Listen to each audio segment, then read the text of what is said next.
Hi, thanks for joining me on this journey of CBD. Back to the essential guide of CBD. We are in letter L, liver and kidney disease.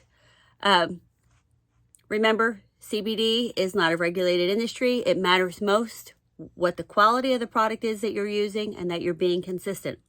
So chronic liver disease is a major public health problem affecting hundreds of millions of people throughout the world. Fatty liver, kidney disease, diabetes, and other diet-related metabolic disorders are expressions of overactive CB1 receptors signaling and inadequate CB2 receptor stimulation. So we have an endocannabinoid system, and that's made up of CB1 and CB2 in the body receptors. So that's why when we take an exogenous, a CBD that comes from outside of the body, that's why we have this great response. CBD fine-tunes the endocannabinoid system by turning down the CB1 dimmer switch while mimicking and augmenting CB2 activity. In both the liver and kidney and other internal organs, the CB1 and CB2 receptors have a yin-yang type of relationship. When the CB1 receptor is overstimulated and there's not enough CB2 receptor signaling, or vice versa, various diseases follow. In liver and kidney specifically, CB1 signaling in pro-fibrotic, meaning it encourages the development of fibrous connective tissue in response to injury or damage. CB2 signaling is anti-fibrotic, meaning it impedes fibrosis and thins blood. When CB1 and CB2 are out of balance, it can lead to fibrosis or dangerous scarring on these organs. Cirrhosis of the liver and non-alcoholic liver disease are two serious conditions that are marked by too much fibrosis, which is also characteristic of chronic kidney disease.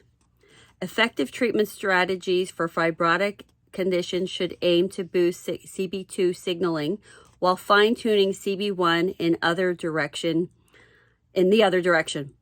That's what CBD does, and that's how CBD may help to fend off disease and keep your liver and kidneys healthy.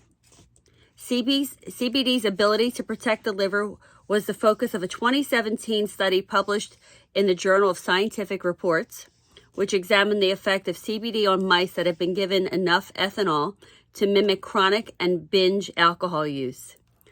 The study found that CBD oil minimized fat accumulation and damage to the liver. The authors concluded CBD may have therapeutic potential in the treatment of alcoholic liver diseases and associated with inflammation, oxidative stress, and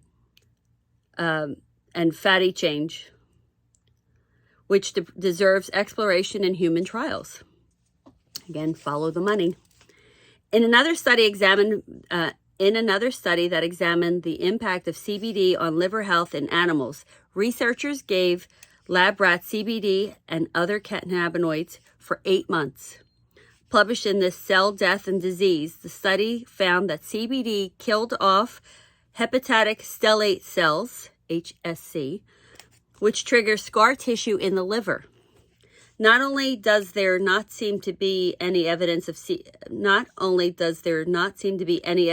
CBD plays a role in damaging the liver over it doesn't damage the liver over a long period of time, which is great.